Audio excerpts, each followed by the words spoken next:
goes. All right, cool. All right. Well, good morning. I think we'll try and do this. Like, I'll try and intro it real quick, and then we'll let Yeah. you introduce Yeah. yourself. But Matt and I met sort of through this coaching tree of like the Dana Dahlquist. Where were you working at the time? Is it Iceman? So I'm not at Eisman. Eisman's down in Virginia. I'm actually close with Eisman. I go down to see them at least like once a year. Okay, so I'm maybe out. that's what it was. That Yeah. you were there for like a Dana in Yeah. person. Because Yeah. then I saw him do your righty and lefty Yeah. swing. And I was like, what the hell? And so that's how I was introduced to you. Because I was like really good swing righty. And then your lefty swing was like impressive. And you were just starting at that point, Yeah. tinkering. I think with like the Morad, I think Mac used to do that. Yeah. And so Dana might have been like, it's a good way to like learn how to teach and learn how to deal with changes when it's like it's not your normal thing. Yeah.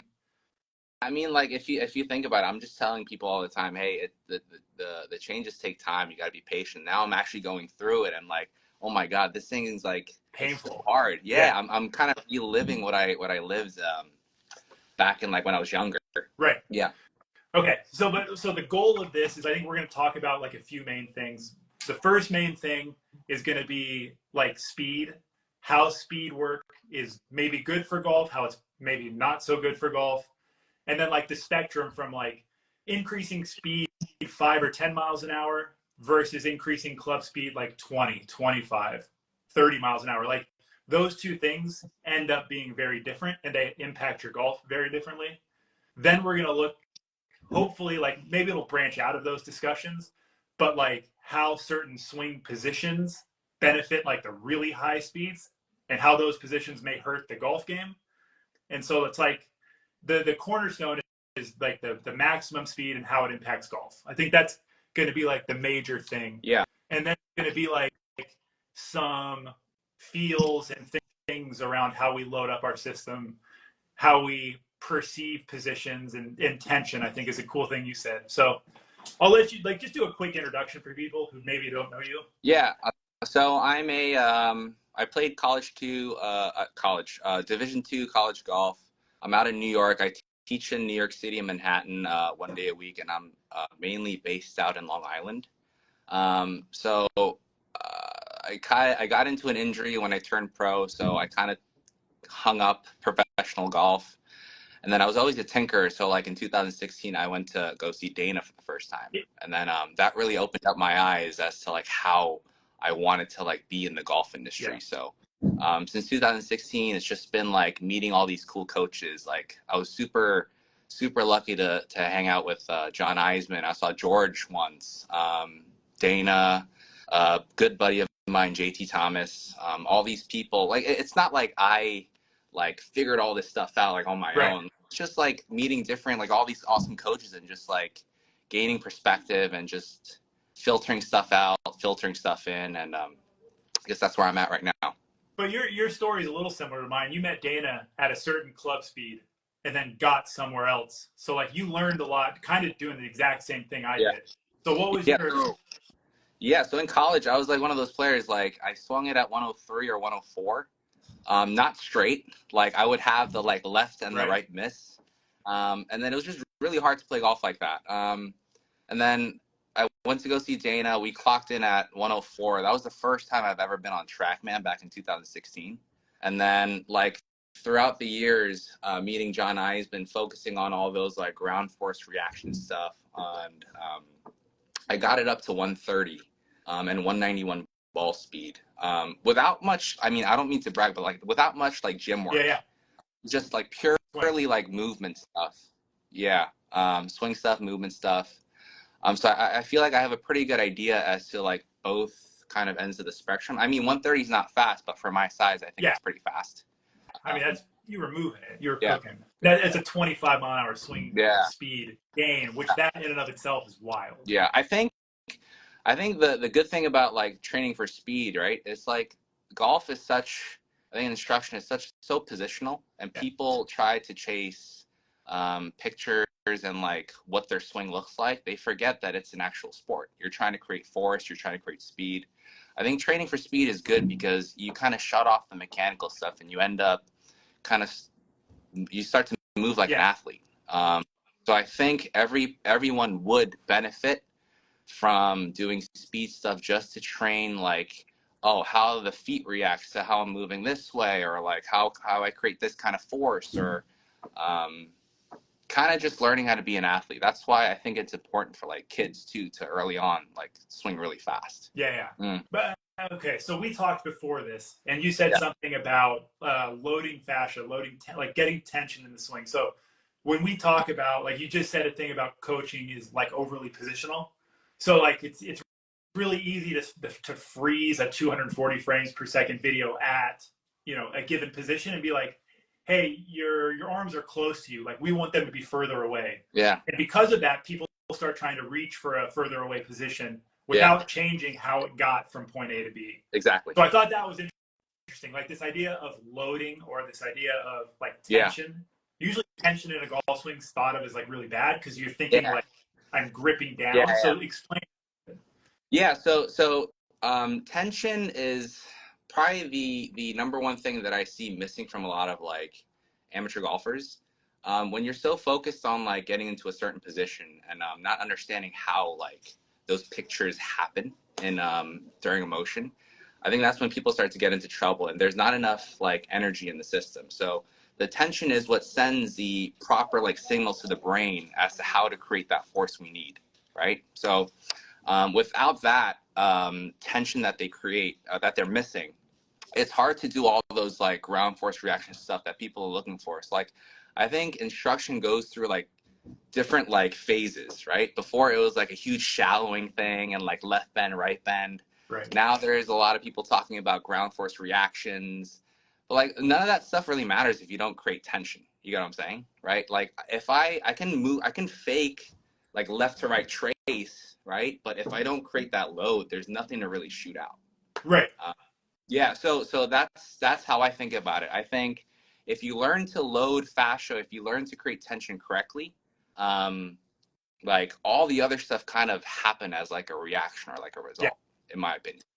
So like when you said load fascia, the first thing that comes to mind for me is throwing a ball.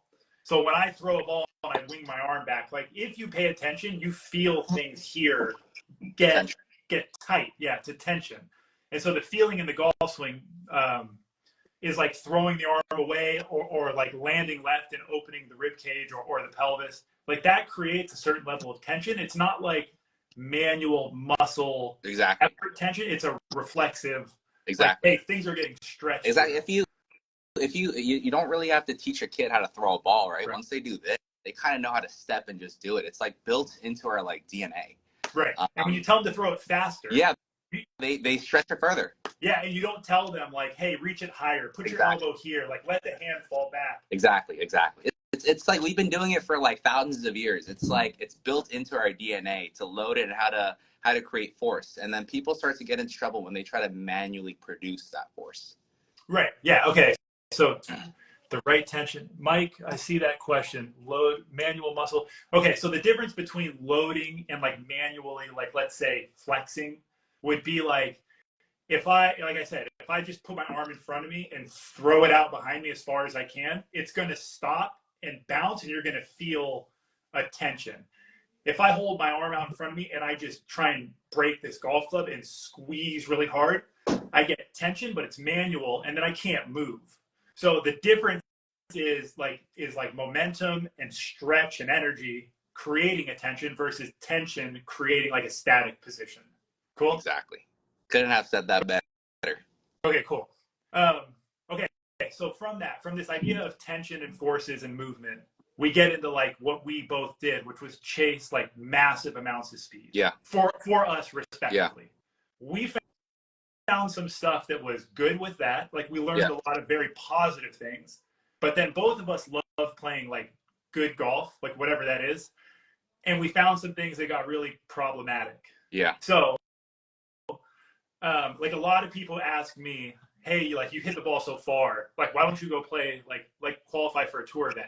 And I'm like, they're very different things. That like getting a good picture on Instagram and Yeah. hitting a ball like whatever 210, it's like a nice draw. Yeah. And then going and playing a tournament round of golf. Yeah. So what's like if we started from the biggest things for me, I would say the two things that I found got really problematic was as I started loading up this idea of tension, my right arm, my trail arm, like purposefully wanted to fly, load up the trail pack, the oblique, and it would lift. So my arms would get real high. I would get really wound up, and then I would just unfold all of that. The problem with that in golf is that when things get way up here, you can't hit every shot in the book without like a lot of massive compensation. Like I've got to start tilting and moving all over the place. So that was like a big thing I found problematic. Yeah. If you were to go back to your process, things that stood out to you as like, hey, this really worked for speed, but now I'm starting to struggle with whatever on the golf course. Anything pop to mind? Yeah, so like some of the speed aspects, definitely the hands do get higher, so there's more like trail shoulder flexion. Yep. Right, so when there's trail shoulder flexion, I automatically start to like tilt or bend more. And it's okay if I'm swinging fast because I'm going to start to tilt back for that speed, right? So if I stayed here and I stayed in flexion, right, I wouldn't be able to hit a golf ball. So I would have to learn, exactly, I would have to learn how to like kick that thing back to really make that work. Right. Now, like when you start swinging at like normal speeds and you start building that like flexion into like the shoulders and you have less of that kickback, like you start hitting these like pull, like cutty, like weird shots. Yeah, you get the both ends, low lefts, these weak cuts. Yeah, big. So I'm playing in a tournament. I'm trying to hit like a normal shot with a wedge. And then like I've trained for a year, like trying to swing faster. I've trained this flexion. I trained the hands getting higher. There's not enough depth in my swing, and I'm trying to keep it low, so I have to stay in flexion. And then that's when I start hitting these like wipey pulls, like 30 yards left with a 54-degree wedge in my hand. Or like, exactly. Or like if I'm trying to like cut off like an 8-iron and hit one low, like I have to aim way left because it's cutting back so much because there's not enough depth in my hand. Right. So like in terms of like finding a good speed and finding a good playing motion, I think there's a lot of work to be done to maintain what you're working on, maintain what you need to do in a playing swing, but also try and like train for speed so that you don't like, you stay dynamic and like an athlete, you know? Yeah. Here we did get a question.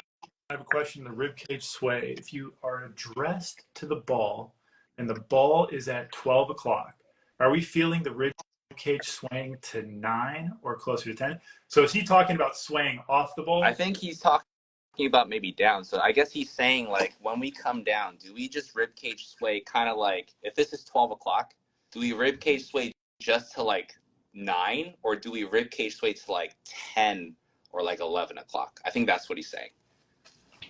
Does that make sense? Interesting. So, okay. So on the way back. I think on the way down. I think he's saying on the way down. Saying like we're up here at 12. Are we swaying out towards 9? Yeah. So if I'm like swinging way laterally. Yeah. So if I'm looking at you and this is 12 o'clock, this would be 9. Or if I move a little bit diagonally, like maybe like 45 degrees, like towards my leaf foot, my toe, like would I go 11 or 10 o'clock? I would say it would be more closer to like 10ish. So we can get like pressure towards the ball of the foot, so we can actually push out of that. Yeah. Right. That's what it would be. Yeah, it's exactly. It's like whatever you want to call that. If you feel like the rib cage stays closed, if you feel like like separation, I think that's that feeling of kind of moving towards the ball of the foot on like that, surfing like at an incline forward, so that you can push forward and back basically. Yeah. But yeah, okay. So like now we're getting into like the consistency factors. We both talked about shoulder flexion. We've both talked about how that kind of influences more and more tilts, which increases more and more like rightward swing direction. So like the things that I've said recently is I'm trying to work on steepness. Like I'm trying to get less and less steep. And I got a lot of messages that were like, you're not steep. Like, I don't know what you want. Yeah. And so I'm not talking about steep in terms of club head. I'm basically talking about depth and height. And the reason people say like it's not steep is because my divots aren't huge. But what we just said was if I'm up here, I can train the backing out and tilting, which is going to create a host of low point problems and a host of dynamic loft issues. Yeah. So you can hit the low heater, the high weak, but the divot looks all right. Like the position at, like, let's say 6, the club head looks okay. But again, how I got there, like what I'm doing to move from 4 down to 6 is the problem. Gonna throw off whatever happens like after 6 or like right. Even if down the line things look pretty good. So like when you see that as a coach and people are like, hey, like so and so looks fine at this position, but you're like, okay, yes, sort of. Yeah. But like the inclination of the upper body is out of position. So like if I go this way, and this is my lead shoulder, I know it's flipped on camera, but this low point goes back and back and back. So now my low point's back, and I'm going to go, okay, what am I going to do? Am I going to slide? Am I going to drag the handle? Or am I going to release it and fat it? Like all of these things come into play. So what's your take on like the, what do you call it? The meshing of geometry versus forces. So like we want to move towards this athleticism, but there still is positions that like matter. Yeah. So like the pictures can be very deceiving, right? Because like the picture might look a certain way, but how I got to that picture like before is very different. Yeah. So like if I'm moving into like P6 where I go, I'll show it lefty just so we can get the camera good. If I go move into like P6 and like I'm here and I had to move down this way to get there, as opposed to me being like here and having like this to get there. Yeah. The picture like onward from there is going to look completely different. Like the 6s might look the same, but 7, 8, 9, 10 is going to look completely different. Like with what force I produced before that. Yeah. So like let's just say that real quick though. So like if I went from steep and backed out, we're going to see club heads that go out, hands that chase out, clubs that exit vertically. Whereas if I did the opposite and I was a little bit deeper and I moved down, we'll see clubs move more straight ahead, exit left, underneath. Oh man, that's why like just looking at like that P6 position won't really do anything. You kind of have to see what's like, how did they get to 6, right? Like did they have to like pitch this back to get to 6, or were they like moving down and forward to get to 6? Yeah. Right. So okay. So now like that leads me to like, let's say I'm chilling at the range and I've got my camera. If you're my coach, like what are some like landmarks on people that you're like, hey, like I like you to reference the hands to be around, I don't know, trail shoulder at P3. Okay. On the way down, like we want to maybe match that, or like what are some key things you think people can like look at on their own camera in space, so they're not like, hey, my club head's inside my hands at 6, everything's cool now. So like some like points where you're happy with people moving through. So you know, like we'll talk about your like move, for example. The picture you posted like a couple days ago where you asked what am I working on? What's the big problem? I think that was really good. So like when I looked at your move, there was a lot of rib bend, right? So when the ribs bend, it affects the arms, where the arms kind of go like this. Right. So let me do it. I'm gonna try and do it this. How am I gonna do lefty? This? But if I went, if I went this way, and the more rib bend I have this way, the more the club wants to work up. Exactly. Also, like if you're trying to get that shallow look, if I'm so much this way, I have to work extra hard with my hands to try and make that work. Right. So like from here, what I saw was too much rib bend, got your trail shoulder, like because they're all connected, right? When I bend my ribs, the shoulder's going to automatically go into flexion this way, right? If I'm this way, the ribs, to be honest, that rib motion was controlling, like in my opinion, the shoulder flexion and also like the pronation in the right arm, right? So like that's what I saw. Like if I see somebody, because I also have to know what their tendencies are, right? Oh, I miss it left, I miss it right. And then so I know what to look for. I'm not going to just look and like change random things. It has to be a functional change, right? I'm not going to like, go like, oh, you got to change this because it looked like this. There has to be a reasoning behind it. So like we talked, you said you miss it left and high right. Like when I saw that motion, I was like, okay, from this, he has to, like, if my arms look like this up top, the only way I can get that down, he's smart enough. He's not going to go this way. He has to this. That's why you feel like you're dumped under. You hit those like thin wedge shots from time to time, pull or like overdraw or like high block right. Yep. So like what I saw was like, oh, I think Drew would do better if his ribs were like more, I'd say neutral. Yeah. Right. So like more neutral, that would automatically get the left elbow a little bit more above the right elbow, and then he won't have so much pronation in his forearms. Right. That's what yeah, but so like that's interesting. So we're talking about the motion, and then you'll if you freeze it at say P3 and 4. Yeah. So at 3, trying to figure this out. I've got this look of this. Yeah. So like you look at the elbows, and the elbows change, and then I get up, and it's sort of that way.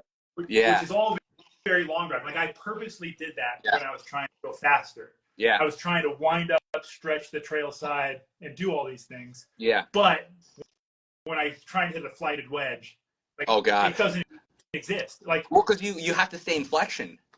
Same with a wedge, right? When you're not trying to go crazy vertical with a wedge, and like you have all this, and you're trying to stay more in flexion. Good like luck. that's the body's not going to let you do that. Right. Okay, so we've already gotten a couple people say, there's one that said paralysis by analysis. Like we're describing things. Like when I go play golf, my thought process is elbows level, stay relaxed, stay neutral. That's it. Yeah. That's it. We're talking about why and how. Yeah. But like my thought process on the golf course is stupid little. It's like it feels laid off and flat. Done. Like we're just getting a little bit more like detailed as to like what we're trying to. Right. Like why does this matter? Like if you're on the range, why are you thinking about this? Definitely don't want to play like around a golf with all these like stuff. Yeah, it's just like when you're by yourself in your room and you're thinking about what you're trying to do, and like you want to be as detailed as possible. But of course, like when you're playing, it's gotta be more like reaction. Yeah. But like the background understanding is also like, hey, I hit this wedge and it was supposed to be a low draw, and it was like a steep started left high fade. Yeah, I can like go through my thing and be like, knowing me, I probably did all these things poorly.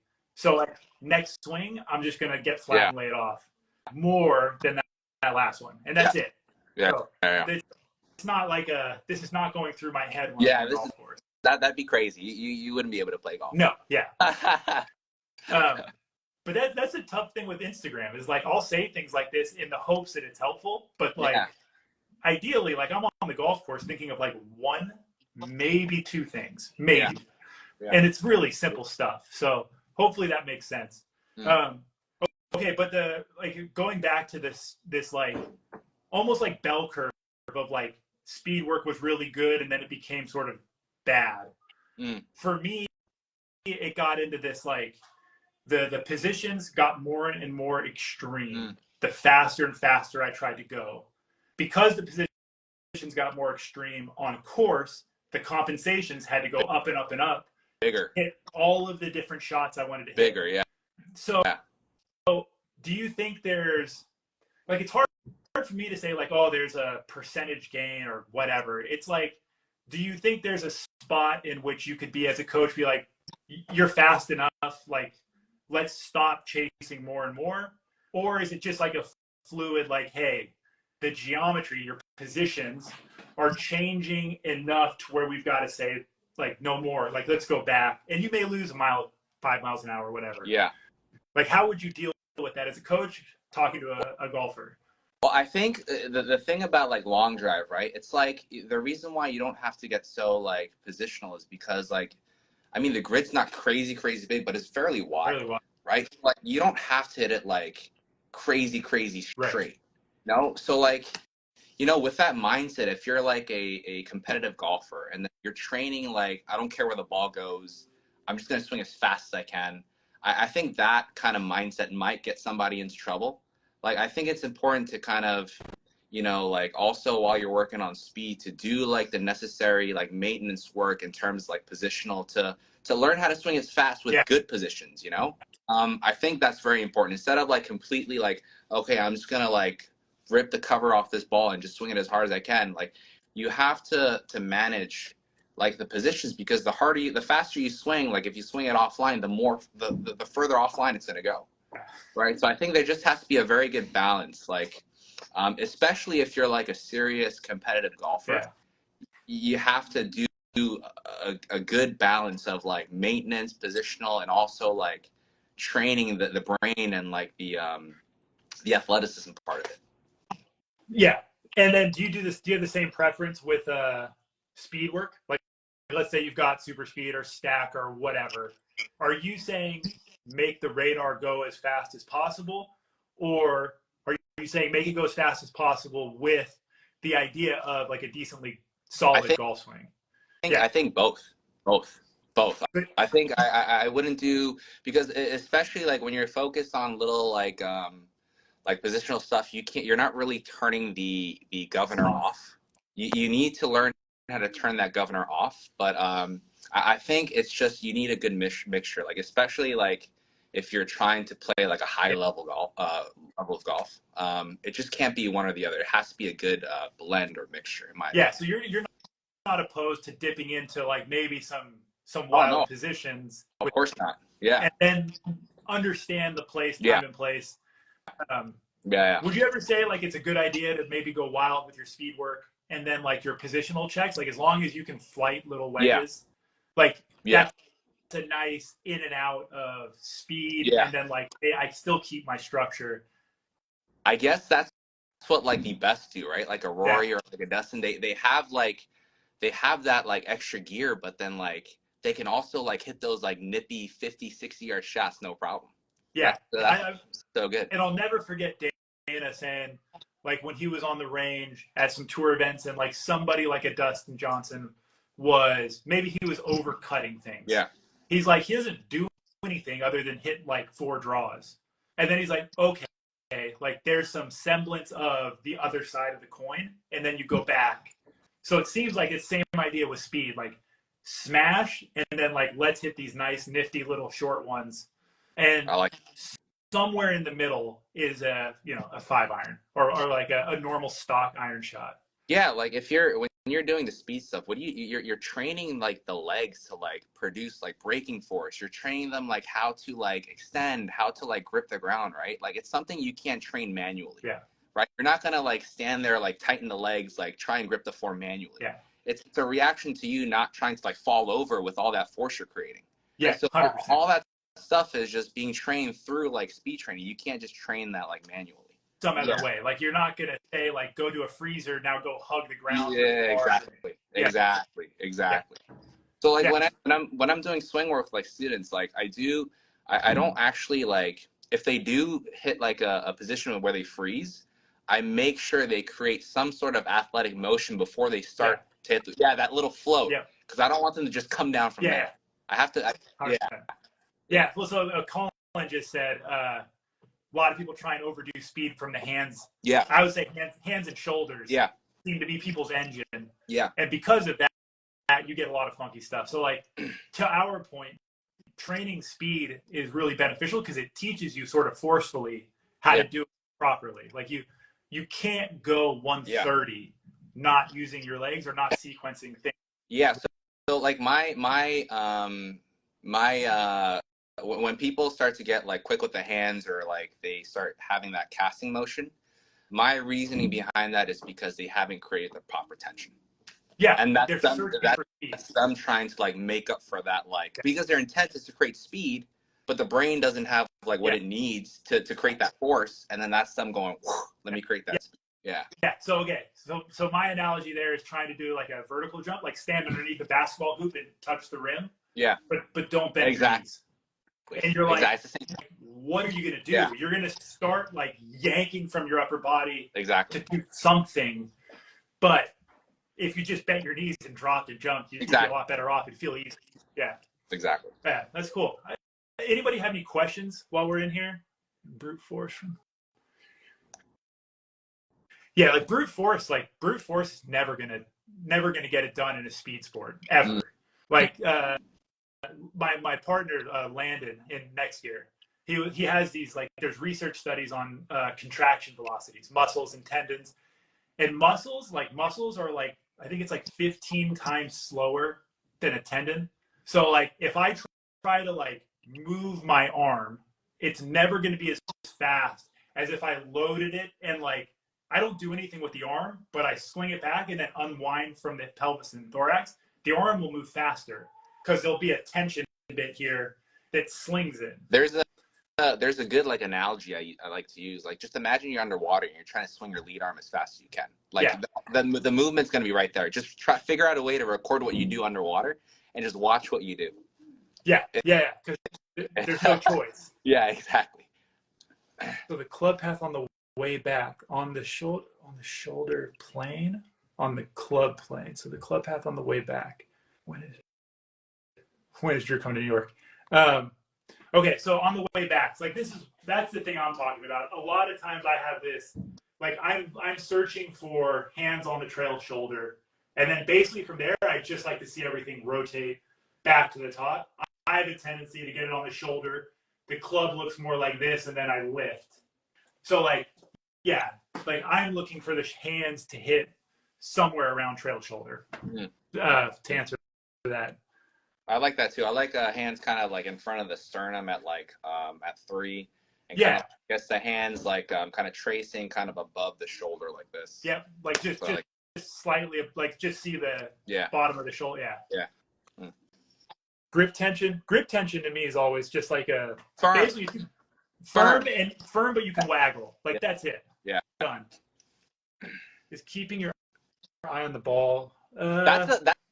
That's a very good topic, right? It depends. Like I see so many people that they're taught to keep their like eyes completely on the golf ball. It's like you're trying to like hit a pitch while you're completely like facing the pitcher.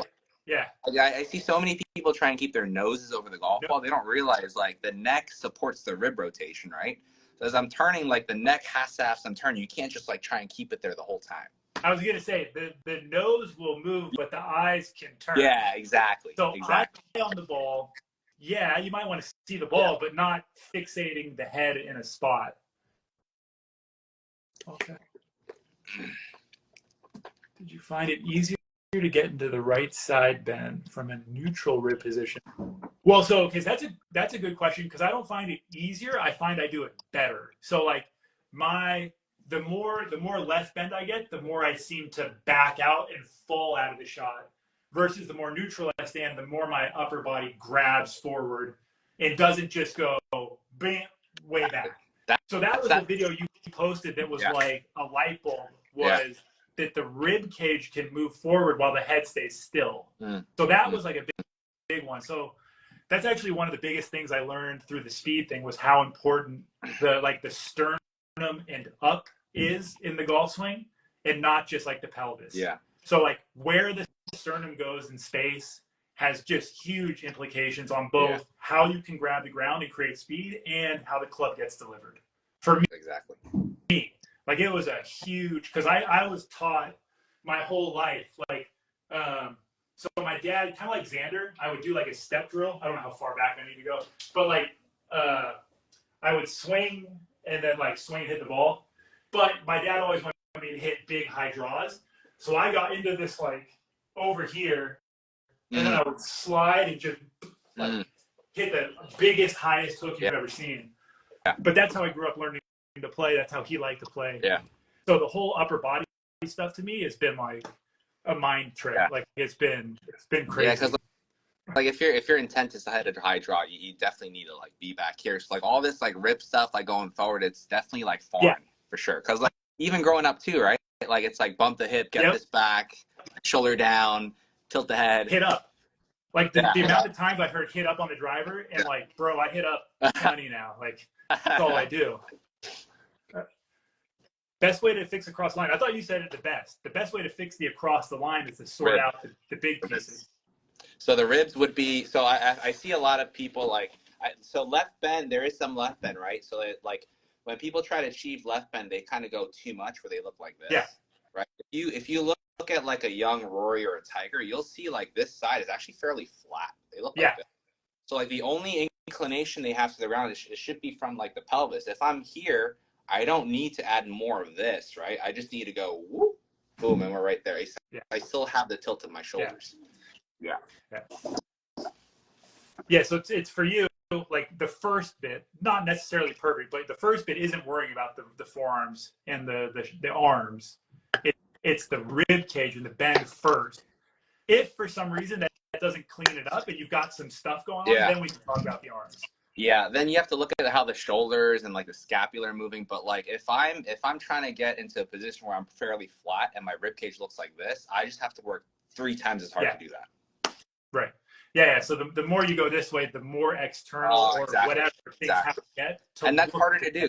Exactly. That's harder to do. Yeah. Right. What's your process to simplify these thoughts and take them on course? Well, so my process, like this is like where I'm very honest. Like I don't think about my own swing. I just let Dana do it, and I just walk away and do what he says. Like that's awesome. That's the most honest answer I can give, because the less involved I am, the more free I am to be like, Dana said, whatever, and I'm done. Like I just, that's it. It's over. So my freedom comes from putting the trust into somebody else and then just playing golf for me. I don't know if you do anything similar or if you're more involved yourself with your own swing.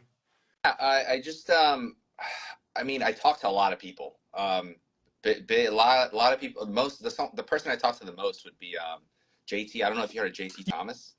I've heard the name. I think he did stuff. Be Better Golf told me about JT.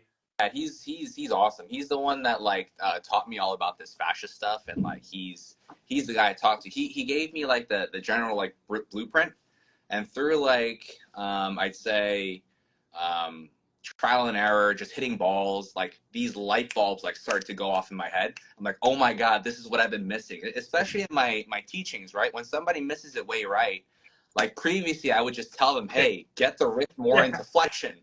But you'll see some guys, they still hit it right.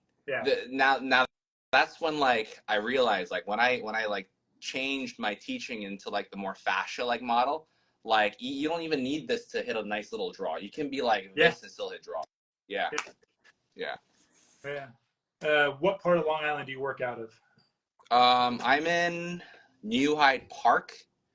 It's like I'd say 35 minutes from the city, and on Mondays I teach in Manhattan near Grand Central. So many struggle with the forearm fascia stretch. How do you avoid excessive right tilt during transition downswing? Oh, fuck.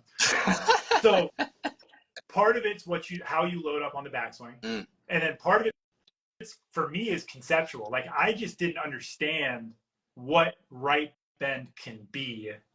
Like this idea of like left rib sway is right bend, but I would just go no, everything stays and I right bend. So like some of it for me was just like how I see right bend. So like your example, let's see, if I go here, I'm bending what looks like to the right. It's my left, but everything fell back. The idea of sliding that forward. There's your right bend. It isn't bend, but everything's kind of stacked to a degree still. So some of it for me was just like conceptually seeing that was helpful. Yeah, especially like for like weight shift or pressure shift, right? Once the upper, like with the sternum goes back, we can't land pressure, or else like we have to slide. Yep. The sternum kind of moving forward is what helps you spike pressure forward. And in turn, like it doesn't mean like you keep the sternum on top forever. Like at some point it has to kick back. So after it lands forward, like when you're at P5, you generally want to see the sternum and the pelvis kind of stacked up to each other. You don't want it too far like behind the pelvis. Which is a funny long drive. That long drive, let that sucker fall back. Yeah. Create your moment, or just hit up and out. And so like that's a funny deal between the two. Yeah. Going off what you guys said earlier, with tilting back of the rib cage leading to high right, low left, and thin. Is the thin from a lack of pressure to the lead side? Well, lack of pressure, low point moving back, and basically like you're hitting it on the up, more or less. Yeah. It could be a host of things, but agreed. Essentially, you've just moved low point around, and you've moved pressure. Essentially, you've done both, so it's just problematic. Ooh, Gavin Flow in the house. Okay, so people don't load the forearm fascia because of the grip pressure. They probably grip too soft. Ooh, the grip soft. I'm not a fan of gripping it soft. Not, yeah, no. No. No. Remember, Like, when you would hold something heavier, you would, as a reaction, grip it tighter. So when you're creating more force, the club becomes heavier. You need to hold on to it so that it doesn't fly out of your hands. I was gonna say, like, if you look at my grips, or I'll break a grip per speed session, Exactly. but then I'll go play golf where the efforts aren't that high and grips last forever. Yeah. So it's the faster you go, the harder you have to hold. It's not a choice, but starting super light, in my opinion, it's like a brain shut off. You don't want to swing real fast when you can't hold something. Exactly. So that's why I always say tight enough to hold the club, light, but wag. Yeah, to waggle it. I like that. And internal rotation of the lead femur. I mean, the femur, like, okay, so I mean that's a good topic because a lot of people will say let the lead femur go external. I don't think so. I think the lead femur stays planted, and you IR. You mean unless transition? Yeah, so like downswing. Yeah, I'm not a fan of that lead knee spinning out because that leads to this. Yeah, exactly. I was gonna say that leads to a hip slide and fall. Yeah, big time. Again, maybe if you've got some medical issue at the knee or the hip, maybe you have to do it. But if you're a young, healthy person, I think slam it into internal, let the pressure build. And if it flies, or if you do the Jordan Spieth spin out, like at some point it's going to release. It's either a rainbow or you're going to peel. Yeah. I used to turn my head to look at everything when I was little. I was messed up. That's Colin talking about looking only straight ahead. When moving into downswing from transition, do you feel hands going down more than out? Okay, this is another one. Like for me, I feel like my hands get like just way behind me, but that's because my miss or like my fault is to stay down and around. So I'm kind of like over here with the hands high, and then I sort of like yank everything over because I tend to stay in forward bend. So like my normal, the hand path goes out real quick. So my feel is like my hands go back behind me, but really they're just kind of falling down the plane pretty neutrally. Yeah. So like that's I don't know what you want to look for as a coach. Maybe you answer that as like what you look for. Yeah, so we definitely don't want the hands to stay in front of the sternum the whole time. Matched with rib rotation, the hands stay deep so that we can load the lat and like the shoulder here. So like if they moved out together, we get into trouble. So like if I'm here as I'm rib swaying down and forward, the ribs turning, that's what gets the hand almost behind my sternum this way. So that's what loads these slings. So from here, you see that roundedness we were talking about? That's what allows that to shoot out. So you definitely, you need to create that like separation between what the arm's doing and what the rib cage is doing. Yeah, so do you see it though? Like, would you prefer the arms or the hands through transition to move down more than out? Or is it sort of neutral, somewhere between? I would say I wouldn't manually try and like put it more behind you. I think if you have an appropriate amount of depth, aka with like proper shoulder scapula movement, you won't have to try and mess with the hand motion. Yeah, it just does. Yeah, exactly. Every time I try rib cage drop, I feel my shoulders open a little. Is that normal? Rib cage drop. I'm assuming he's talking about the sway, sort of dropping down forward. Yeah. If the shoulder blades protract, I think you'll feel the rib cage open, but like the look will be not. An easy way to think about it is when you're like at left arm parallel, there's going to be some space between the lead arm and the pec. Your job in transition is to get rid of that space. Yeah. Like you don't want to, I wouldn't say turning into it is good. It would be more like, just like Kev said, right? The rib's going to go like 10 o'clock towards your like lead foot. So that's what gets rid of that space, loading the scapula for that slingshot. Yeah. Mikey, where P? What is where P and what is the feel in the feet, hips of the moment pushing off trail side to get the low point forward? Okay, so I think he's talking about he feels like he hangs back on his trail foot. so for me, I can just say for me, there's a huge feel of like the head and sternum going forward um, via like rotation. So like I have a big shoulder turn, and through that rotation, things are working their way back to the left, and then that feeling of like rib cage swaying out. That's how I feel my pressure go lead side. Yeah. So it's both. It's like the legs are pushing rotation, and then the rib cage sort of slides down a hill to the left foot, and that's how I'm there. I don't always do that very well. Sometimes I fall back and slide, but that's my feel. Yeah. So most people that have trouble like getting stuck on their trail side, it's mainly because they kind of, I see a lot of people move everything together too much. Like they get pulled with the force. So like they would have to learn how to like create that braking force in that leg. A drill that I like to do is have somebody or tie a resistance band around your waist and tie it onto something like on your trail side. And then as you're like, you'll create tension, you'll move away from that spot. As you're winding up, if you fall over in that direction, you're not braking properly. So like when you create that tension, you're working in the opposite direction. You're learning how to create braking force in that trail leg. Yeah. So that's a really good way to train. Yep. Would you train actively setting the wrist in someone lacking? That's a really good topic. For long drive, maybe yes. Long drive, you would need more like wrist load. But in my teachings, when I teach like an average golfer or like a high level golfer, I actually don't want to see too much wrist. I'm actually, because if you think about it, the more you hinge the wrist, the more you're actually shutting the tension out here, right? So like if I'm trying to get to the top and I do this to get to the top, like I've shut everything down here. The way I want to get to the top is by like getting the whole thing to go. Yeah. Best way to train the fascia, just lift weights, swing clubs. Swing clubs. Self-coaching, can be very challenging. Self-coaching to me can be my worst enemy. Especially when you don't look at yourself. You have to make you film. Objectively, When you throw the ball, is it like hitting forearm in tennis? So I'm assuming like the idea of like the Ben Hogan release, throw the ball. I've never done that. Like to me, I'm always like a backhand tennis guy. That's how I feel the golf swing. I don't feel like my right arm may as well be dead to me. But I think like I don't know how you're going to answer this, but like I think anytime I feel something like that, I hate it. In the trail arm? Yeah, like I don't want to feel like. I'm not. I would say more like.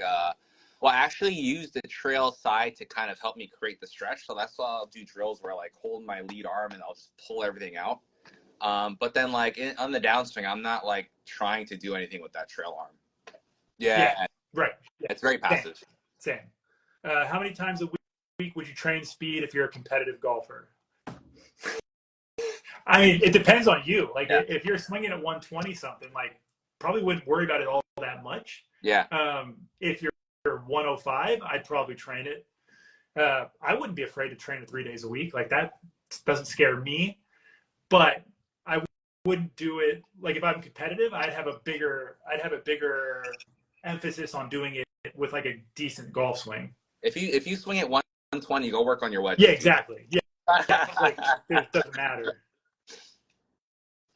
With a trigger move like Josh Koch, how would you minimize taking it back too shallow because the wrists are already like the forward press, the wrists are already flexed, he trail shifts and then swings? That's a good question. That's a really good question. It's like, to me, that answer is, if you're going to do that, don't worry about what the club head looks like at P2. If you overdo it and you start like you start forward pressing that thing like 4 feet in front of the golf ball, you might like relax it a little bit. But like, I see what you're saying. You're going to forward press it and turn, and the club's going to look like low and under. So I wouldn't stress if you're hitting it well. I know John is a good player. So like that comes down to me, to like your preference. Like when I play golf, I don't like that big forward press loading. Again, to me, it's getting to a point of being too extreme to play like neutral, all the shots golf. So like I would relax the trigger of forward pressing a bunch, but that's me. Yeah. I think the more your intent is to create more speed and more force, the forward press happens more. If you have like issues with that getting too in, maybe you could just add like you already have the extension flexion. Maybe as you go back, you can add a little bit of this upward move with the wrist. Maybe that'll help it from the perspective. Yeah. Talk about level changes, like going up in the backswing, down in the downswing. Shoot, it keeps changing. Backswing, coming down towards the ball during exploding back up at impact. Levels are going to change. Ideally, you're going up some amount in the backswing early and coming down. Again, long drive, like freaking, like change levels like a monster. Yeah. Golf, I always say just try and stay level. If you move up a little bit, cool. Just don't get lower on the backswing. Yeah, that's huge. Yeah, that's huge.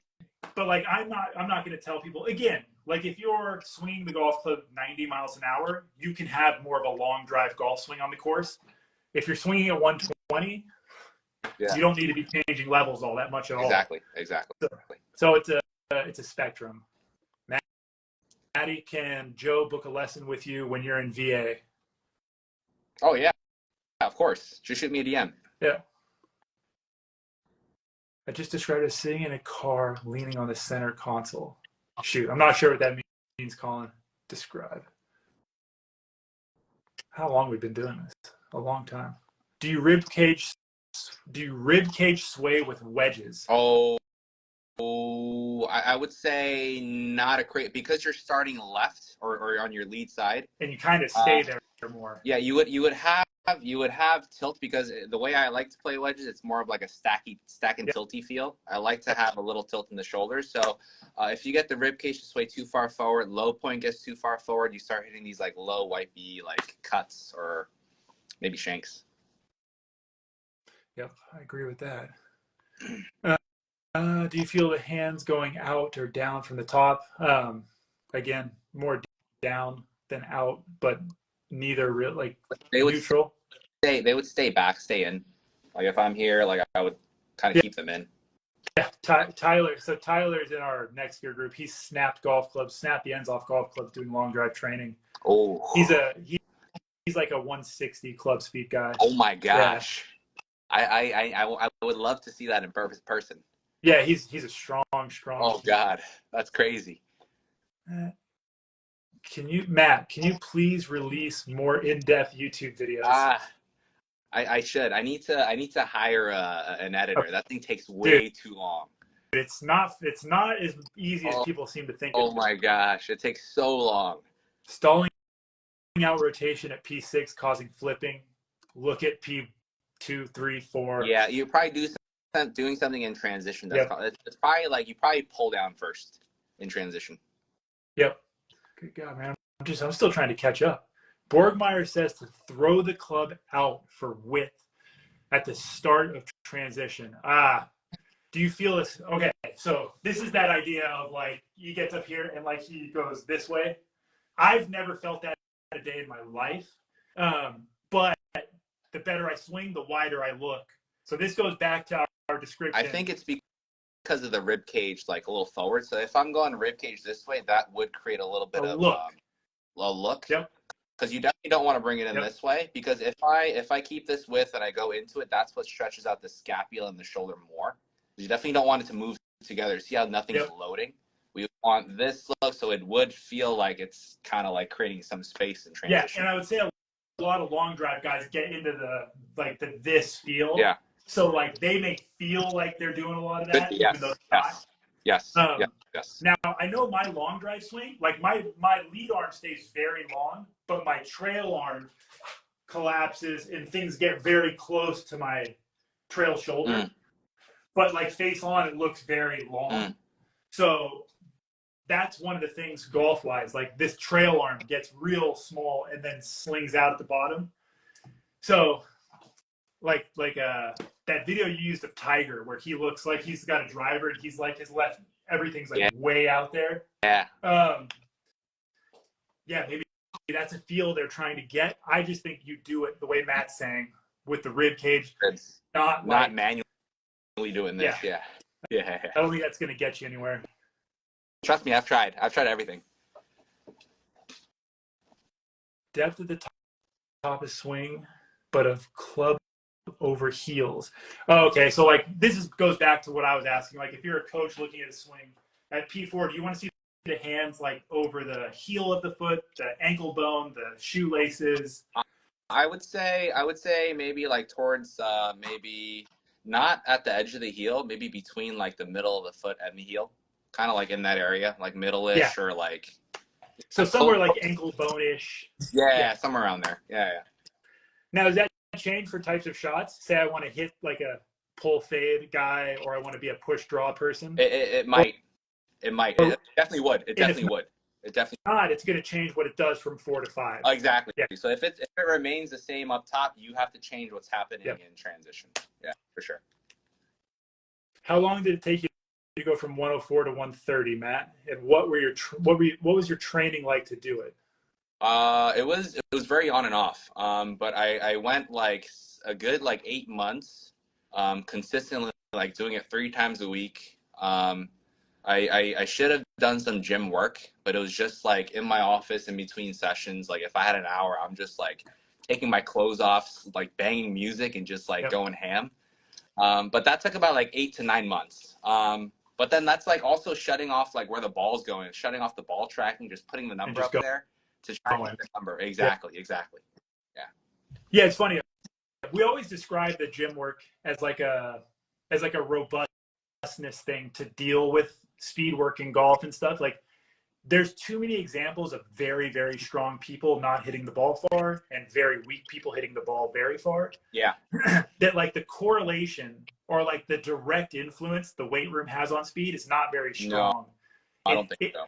But it's like Martin Borgmeyer is Borgmeyer because he's 6'4", whatever. Like no one's going to swing at 160 something being 5'5", 100 pounds.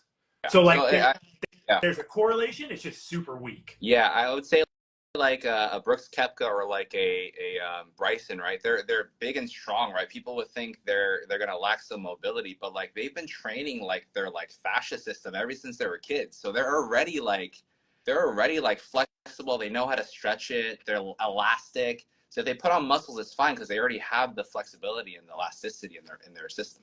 Right. Yeah. You train the mobility.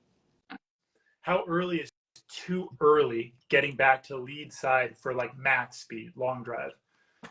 I think if you're getting back to your lead side before 4, like you should be, well, when you say like moving back to the lead side, maybe by 3.5, but like getting back to the lead side, peaking around 5 for long drive, 5.5, 5. I would just make sure like the arms and the shoulder, the scapula are fully not fully, but they're loaded enough before you do that, because you don't want to go here with the shoulder just over here and like just going back forward right away. Right. Like pass the load like full on. Yeah. Advice how to get from P1 to P2. Ribs, hands, arms. Relation of lead arm to ribs. Okay, so how to get from 1 to 2. Yeah. Are you feeling like the rib cage turning, the arms slinging across the body? You actually had a good one for this. Yeah, I'm actually focusing on, well, it would be different when I'm actually swinging with speed, but like when I'm trying to do my rehearsals, I'm actually trying to get the arms to be a lot more active. I don't want to leave the arms like locked to my torso and just turn everything as a unit. I do want the shoulder and the scapula to kind of like help pull my rib cage around. But when it comes to like actually swinging, when I'm moving like dynamically, there's a lot more happening in the feet that's helping create all that like motion to start. Right. So it depends. I just definitely don't like seeing people like move, like, in my opinion, everything together at once at the start. Yeah. Oh man, we're getting into anything. I mean, there's questions coming in left and right. Handle position at address. Questions. I know. Handle position address. I've actually done this with this is like a handle position at address. You know, like you see like very low hands, higher hands. seems to have an implication on start lines. So like, yeah. So if I see somebody with the handle too low, their torso's getting too low, and then actually starts to mess with the rib movement too. So I would like to see like handle position maybe going through like the belt, after the belts. That's what I like. yep. Yeah, I think that the low hands thing got like really carried away. Yeah. It got to be like this hands low at all cost. Yeah. Someone asked 104 to 130. Was that with an iron or a driver, man? I wish it was with an iron. if it was with an iron, I wouldn't be teaching in New York. I'd be out somewhere like big. That's too funny. Okay. Any consideration for grip types? I'm assuming grip types you mean interlocking, overlapping, or strong, weak, neutral. Kind of like those types of things. Like I prefer stronger. Like I'm a strong grip guy. Yeah. Like it's one less to worry about. Yeah, like if you're gonna choose, I'm gonna go stronger over weaker all the time. Me too. Did someone ask a question here? With irons, what should the hands wrist be doing at impact? How does this differ from driver? That's an interesting one because I hate answering this because I'm always going to say I have no idea what my hands are doing at impact. Like I think of nothing at impact. I don't feel much of anything. But the question of is your irons and driver different is an interesting one. God, I feel my driver, like the hands are being overtaken quicker. That's about it. Yeah, for the driver, I guess there would be maybe like a little bit of a little earlier release than the irons because of the vertical force you're putting from the irons. Remember, the wrist hinges happen because of like other reasons. Like the wrist hinge and transition, the lag people talk about is a reaction to how the rib cage is moving in relation to the arm, right? So like for an iron, I'm staying more stacked on top of it. There's not much there's not too much like tilt. So like I wouldn't release it as fast or soon, but for the driver, which is automatically released a little sooner. In my opinion. Yeah. So I was going to say, like my driver swing, the club goes from like lagged to rehinged real quick. Yeah. And then it gets less, like slower and slower and slower the shorter the club gets. Yeah. In a perfect world. When I'm swinging really bad, the wedge swing looks just like the driver. You know? Oh God. Like it's fully rehinged like before my lead or my trail arms parallel through swing. Yeah. Lots of thought. Okay, let's just do like one or two more, guys. Thoughts on the release. Lots of talk on the left hand palm facing the nose, like taking a selfie at impact. Okay, so sort of like so like the palms like bowing and turning down. I'm assuming. Yeah, like so.